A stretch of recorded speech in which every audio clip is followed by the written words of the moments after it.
This is a demonstration of how to attach a Banebots wheel to a motor shaft. Step 1. Start screwing the set screw into the hub. Step 2. Slide the hub to the desired position on your motor shaft and tighten the set screw. If your shaft has a flat on it, tighten the set screw against the flat. Step 3. Slide the wheel onto the hub.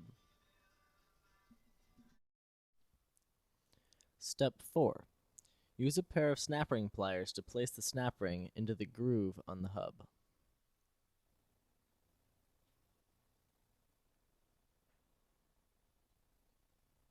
And that's it. To take the wheel off, simply do everything in reverse. Remove the snap ring, slide off the wheel, and loosen the set screw.